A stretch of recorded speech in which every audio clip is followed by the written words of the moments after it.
So we talked about the 6th.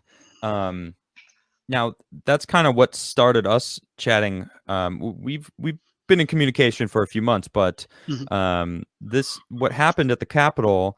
We got the FBI that's now looking into a bunch of people that were in the Capitol. What spawned it? They're trying to put it on Trump, which is ridiculous because he's only ever said peacefully protest. Mhm. He never actually called for inciting any violence, which is so it's kind of like another one of those fake news. But tell me what's going on with the Donald because they're looking into people in the Donald that are maybe possibly inciting violence. What's going on with that? So I can't go into detail, obviously, very much, but yes, absolutely, the FBI Okay. has sent requests. They've sent preservation orders. Um, uh, I wouldn't be shocked to see subpoenas at some point. Yeah. Um, but yeah, they're definitely out there, and they're looking at the content, and people need to understand that it's not. You might say to yourselves, well, there's only so many people at the FBI, and they've got so much stuff to do, but there are hundreds of thousands of liberal activists Yeah. that would absolutely love to see any one of you on the right be arrested. So they look over it, they pour over it, and if they see something that even has a tinge of illegality, Yeah. they're going to push it. They're going to push it, and they're going to push it, and it might not gain any traction, but it starts. You can only ignore somebody yelling in your ear for so long before you go, hey, maybe I need to go over there and take a look at what they're saying. And I can tell you that in some of these cases, that's exactly what's going on because, uh, you know, obviously the Donald has never allowed calls to violence. It's strictly against the rules. Anything illegal is doxing as well.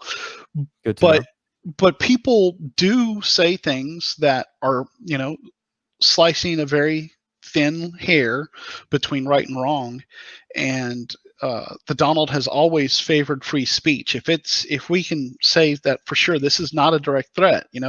For instance, hey, these Antifa people are bastards. We want to go beat them up. Antifa, according to them, is an idea, not a group. You're not Well, they've threatening. they've changed that now. Well, I Well, mean, yeah, Ted Wheeler came out finally saying, they're actually pretty bad. We should probably do something about it." It's like now, absolutely. now Wheeler, 6 months too late, man. Yep. But I use them as an example. If Gosh. somebody would say something like that against Antifa, it's general, it's nebulous, it's not directed towards any specific individual. So for the most part, um, they were left alone. That those comments for the most part were left alone. But if they said, "I want to go beat up members of Congress," it didn't have to be somebody specific. That's a finite, definite group of people, and that was what we consider illegal, and that's what we took down. See, this is where it reminds me of the hypocrisy that we see from the left to the right. Now, people on the Donald win can't talk about that kind of stuff. Inciting violence is bad, right? But then Mhm. we have Kathy Gifford, right? As Kathy, yeah, I think so.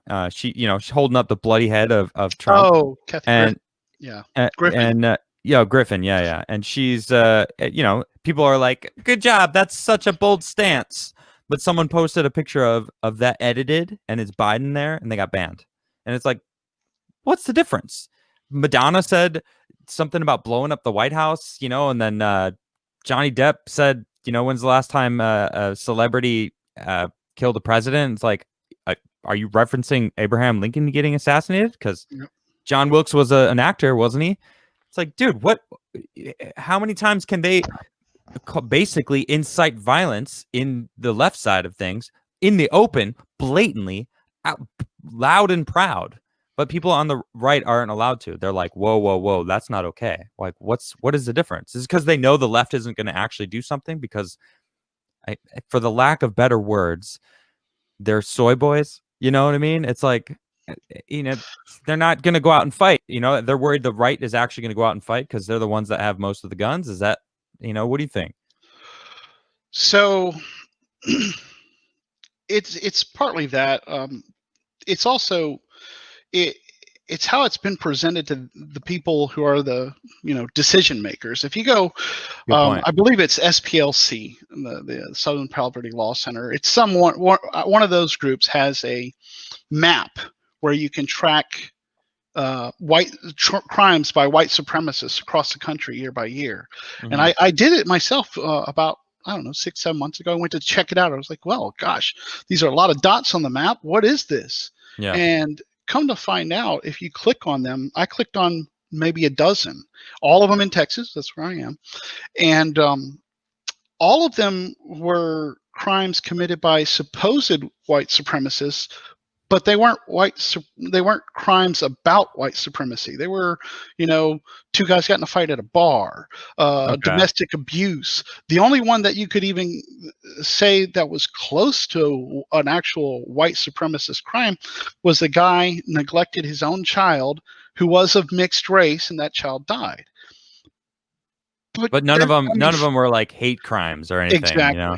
Exactly. But that's how they present it to the FBI. That's how they present it to the public is, Of look at course. all this crime going on being committed by white supremacists. Well, if we did the exact same thing for Antifa and BLM, it'd be interesting to see that map. Well, they're the ones that are fighting for segregation. This is what I don't understand. Like I don't want to be segregated. Like I want everyone to be the melting pot of what America is supposed to be. We're supposed to be this melting pot where all different cultures come and meld to become stronger together. Like, isn't that what we're supposed to be? That's what I was taught. That's what I raised up with, that kind of mentality. And I actually moved around a lot as a kid, so I moved from spot to spot and in different areas. I was on the East Coast for a while, and in the Midwest for a while, and there was all different races, all different colors, and everyone. Granted, I basically lived in suburb land. I wasn't in cities. I was kind of grew up outside of cities, but I remember everyone kind of being held to this same standard. Now we're getting to this point where Antifa and BLM are trying to really drive home the fact that race is a separating factor and we should all be separated by our race, which is, if I'm not mistaken, segregation. Is that right? It's like they're trying to convince me. They're trying to convince me. I'm going to use just myself as an example. They're trying to convince me that white people think they're superior. And I'm like, I don't know anybody that's saying that other than them. They're the ones that are trying to convince me that, because I don't believe that. But it's like they want us to believe it so that their fight is justified. Do you know what I mean? That's what it feels like, because it's almost like they know it's not true, but they need to keep repeating it so that it becomes true, so that they can continue their fight for segregation. Well, it Right? makes it pretty clear why they would vote for anti-busing. I don't want my child growing up in a racial jungle. Joe Mm-hmm. Biden. I mean, Maybe that's why they like Joe Biden so much. he's supported the things Gosh, that that they guy. want for about 5 decades at this point. Yeah, yeah, it's true. And if you saw, Richard Spencer flat out said, "I'm going to vote for Joe Biden," and Yeah, why? Because because Joe Biden is for segregation, and yeah, it's it'll true. get to my goals much quicker than if I voted for Donald Trump. And Yeah. if you went around and you looked at some of the different hate sites out there, the actual ones, I'm not going to name them. I don't want anybody coming back and saying that I'm some sort of traitor or anything. But these guys that they very regularly also uh, voice that exact same sentiment, is that maybe we agree with a lot of Donald Trump and what he stands for, and we're pro-America, etc. Mm-hmm. But to accelerate things, they're accelerationists. We're going to vote for Joe Biden because we have a much better chance of getting to that inflection point with him than we ever have with Donald Trump. That's a shame.